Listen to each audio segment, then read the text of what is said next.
व्यक्ति के जीवन में चंद्रमा का क्या महत्व होता है ज्योतिष आधार पर। भारतीय वैदिक ज्योतिष के अंतर्गत चंद्रमा एक महत्वपूर्ण ग्रह होता है।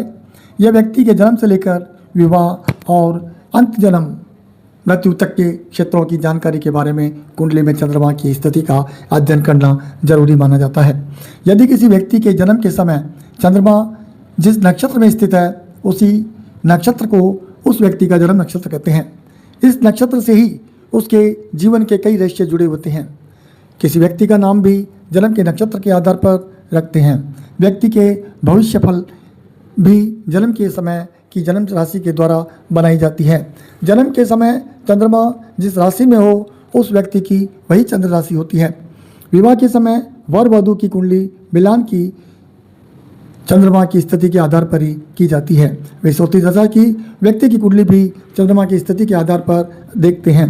चंद्रमा एक शीतल तथा नम ग्रह होता है। ज्योतिष में इसे स्त्री ग्रह माना जाता है।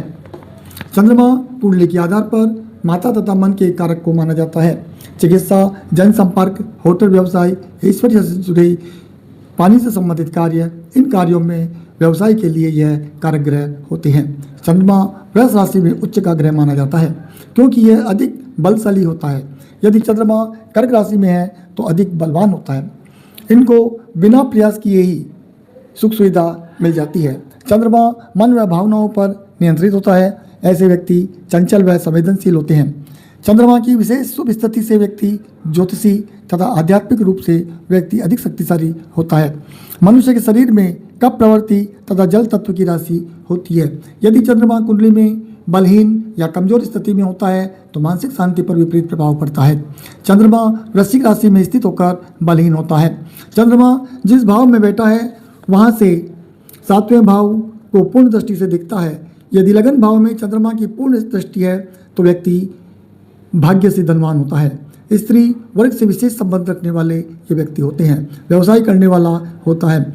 यदि धन भाव पर चंद्रमा की पूर्ण दृष्टि होती है तो व्यक्ति सुखी होता है, परंतु 7 वर्ष से लगभग 12-13 वर्ष तक की शारीरिक कष्ट भी उसको हो सकता है। संतान अधिक होती है। जीवन में जल का आघात भी भय बना रहता है। यदि तीसरे भाव में चंद्रमा पूर्ण दृष्टि से दिखता है तो व्यक्ति धार्मिक प्रवृत्ति का भी होता है।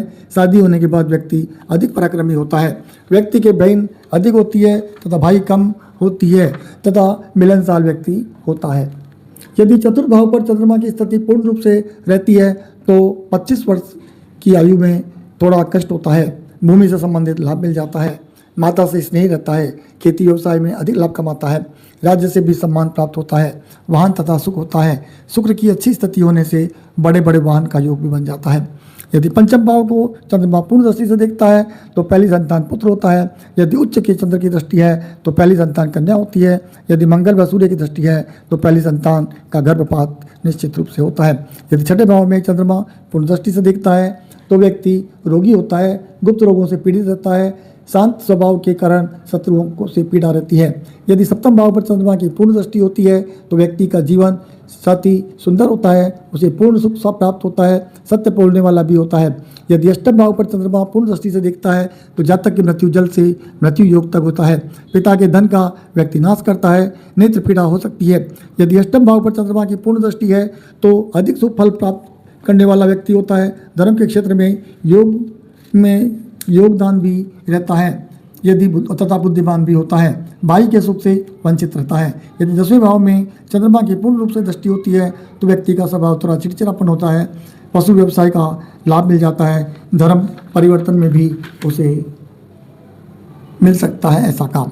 ऐसा व्यक्ति पिता का विरोधी होता है। यदि 11वें भाव में चंद्रमा पूर्ण दृष्टि से दिखता है तो व्यक्ति कुशल होता है। व्यापार में अधिक लाभ कमाता है। कन्या संतान अधिक होती है। मित्रों से लाभ होता है। यदि चंद्रमा 12वें भाव में पूर्ण दृष्टि से दिखता है तो ऐसे व्यक्ति धन का शत्रु अधिक खर्च करवाता है, जिससे ऐसे व्यक्ति चिंतित रहते हैं तथा मानसिक रोग भी इनको हो सकता है।